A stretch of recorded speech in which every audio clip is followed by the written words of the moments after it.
Praise the Lord.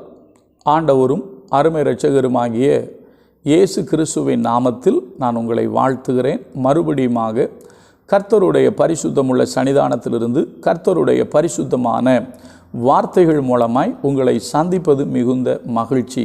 ஆண்டவருடைய பெரிதான கிருபையினால் தொடர்ச்சியாக ஆண்டவருடைய கிருபையினால் தளர்ந்து போகாதிருங்கள் என்கிற தலைப்பிலே சத்திய வசனங்களை ஆராய்ந்து அறியும்படி தேவன் நமக்கு கிருபை பாராட்டி வருகிறார். நேற்றைய தினத்திலே துர்ச்செய்தியை கேட்கிறதினாலே, அதாவது அவர்கள் வருகிறார்கள், எவர்கள்? எதிராளிகள், பாபிலோனியர்கள் வில்லையும் வேலையும் பிடித்து கொண்டு வேகமாய் புறப்பட்டு வருகிறார்கள். நீங்கள் அந்த வசனத்தில் மேலே படிச்சுன்னா அப்படி தான் போட்டிருக்கோம். அந்த செய்தியை கேட்கிறதினாலே நம்முடைய கைகள் தளர்ந்து என்கிறதை நம்ம நேற்று பார்த்தோம். துர்ச்செய்தியை கேட்கிறதுனாலேயே தளர்ந்து போகிறது என்று சொல்லி பார்த்தோம். எசேக்கியலையும் படித்தோம், அதுக்கு முதல்ல எரேமியாவிலையும் படித்தோம். இன்றைக்கு ஒரு நற்செய்தியை நம்ம பார்க்க போகிறோம். நேற்று எதிரிகள் வருவதை பார்த்தோம், இன்றைக்கு கர்த்தர் வருகிறதை பார்க்க போகிறோம். அதான் நமக்கு நற்செய்தி. சரியா? நான் வாசிக்கிறேன் பாருங்கள். ஏசாயா தீர்க்கதரிசன புஸ்தகத்தில் 35வது அதிகாரத்தில் ஏசாயா மூலமாக கர்த்தர் சொன்ன வார்த்தையை பாருங்கள். ஏசாயா 35:3-4 தளர்ந்த கைகளை திடப்படுத்தி, எப்படி? தளர்ந்த கைகளை திடப்படுத்தி தள்ளாடுகிற முழங்கால்களை பலப்படுத்துங்கள். மனம் பதறுகிறவர்களை பார்த்து நீங்கள் பயப்படாதிருங்கள், திடன் கொள்ளுங்கள். இதோ உங்கள் தேவன் நீதியை சரிக்கட்டவும் உங்கள் தேவன் பதிலளிக்கவும் வருவார். அவர் வந்து உங்களை இரட்சிப்பார் என்று சொல்லுங்கள். அழகான வார்த்தை. தேவன் நம்மோடு கூட பேசுகிறார். பெரிய நற்செய்தி என்ன தெரியுமா? தளர்ந்து போகாதிருங்க. தளர்ந்து போன கைகளை என்ன செய்யுங்கன்னா திடப்படுத்துங்க. தள்ளாடுகிற முழங்கால்களை பலப்படுத்துங்க. ஏன் அப்படின்னா, உங்கள் தேவன் நீதியை சரிக்கட்டவும் உங்கள் தேவன் பதிலளிக்கவும் வருவார். அவர் வந்து உங்களை ரட்சிப்பார்.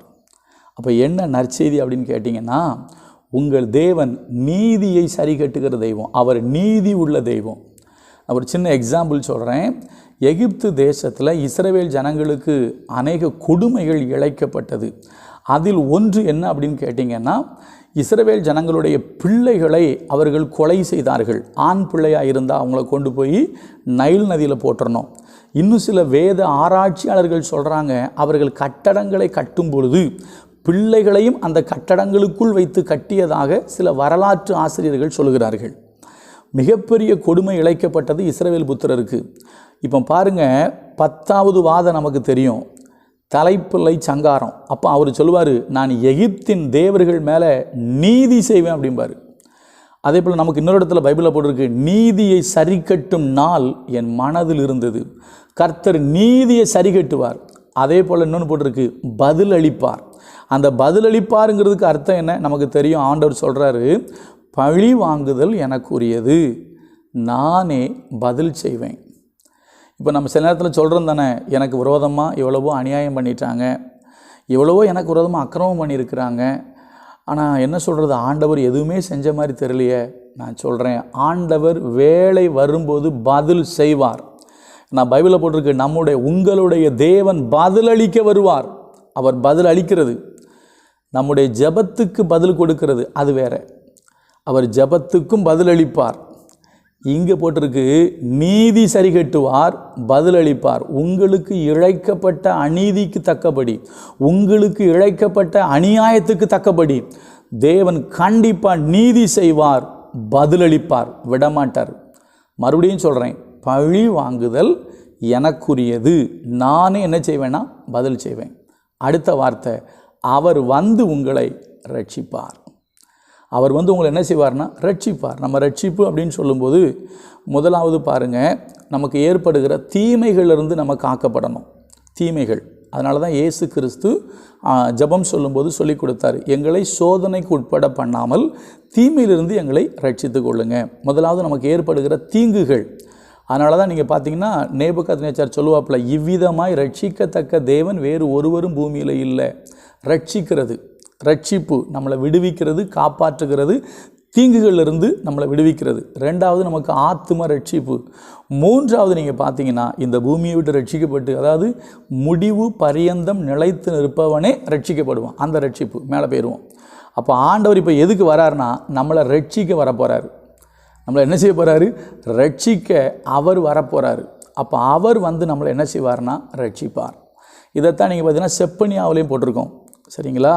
அதில் போடும்பொழுது தேசமே இதில் போட்டிருக்குமா, அந்த செப்பனியாவில் சொல்லப்படும்போது இப்படி சொல்லப்படும், என்ன சொல்லப்படும்? அவர் உன் ஆக்கினைகளை அகற்றி உன் சத்துருக்களை உன்னை விட்டு விலக்கினார். சரியா? இஸ்ரவேலின் ராஜாவாகிய தேவனாகிய கர்த்தர் உன் நடுவில் இருக்கிறார், இனி தீங்கை காணாதப்பன்னு சொல்லிட்டு அதில் போட்டிருக்கோம். அவர் வல்லமை உள்ளவர், அவர் உன்னை ரட்சிப்பார் அப்படின்னு போட்டிருக்கோம். அப்போ நம்மளை ரட்சிக்கிறவர் யாருன்னா கர்த்தர் தான். நீங்கள் எந்த விஷயத்தில், அதாவது ஒருவேளை உங்கள் வாழ்க்கையில் இக்கட்டுகள் தீமைகள் இருக்கலாம், அதிலிருந்து உங்களை ரட்சிக்க கர்த்தரால் முடியும். அதே போல் நீங்கள் பாவத்தில் இருக்கலாம், அதிலிருந்து உங்களை ரட்சிக்க கர்த்தரால் முடியும். அதே போல் இந்த உலகத்தில் வாழ்கிற நம்மை இந்த உலகத்திலிருந்து மீட்டெடுத்து ரட்சித்து பரலோகத்தில் கொண்டு போய் சேர்க்க கர்த்தரால் முடியும். அருமையான கர்த்தருடைய பிள்ளைகளே, நம்முடைய ஆண்டவர் வருகிறார். அதனால தான் சொல்லப்பட்டிருக்கு, தளர்ந்த கைகளை திடப்படுத்துங்கள். நீங்கள் தளர்ந்து போகாதீங்க. நற்செய்தி, நமக்கு ஒரு ஆண்டவர் இருக்கிறாருங்க. சில பேர் யோசிக்கிறாங்க, எப்படி யோசிக்கிறாங்க? நமக்குன்னு யார் இருக்கா? நமக்குன்னு யார் இருக்கா? சில பேர் சொல்லுவாங்களா, அவங்களுக்கு நிறைய சொந்தக்காரங்க இருக்காங்க, அவங்களுக்கு நிறைய பேக்ரவுண்ட் இருக்குது, நிறைய பணம் இருக்குது, நமக்குன்னு யாருமே இல்லையே. ஐயா, நமக்கு கர்த்தர் இருக்கார். இந்த வார்த்தையை பாருங்கள், உங்கள் தேவன் நீதி செய்யவும் அப்படின்னா போட்டு, உங்கள் தேவன் நீதியை சரி கட்டவும் உங்கள் தேவன் பதிலளிக்கவும் வருவார், அவர் வந்து உங்களை ரட்சிப்பார். அதனால் சொல்லுங்க, தளர்ந்து போன கைகளை திடப்படுத்துங்கள், தள்ளாறுகிற முழங்கால்களை பலப்படுத்துங்கள், மனம் பதறுகிறவர்களை பார்த்து பயப்படாதிருங்கள் என்று சொல்லுங்கள். தேவ பிள்ளையே, பழைய பாட்டு ஒன்று தெரியுமா?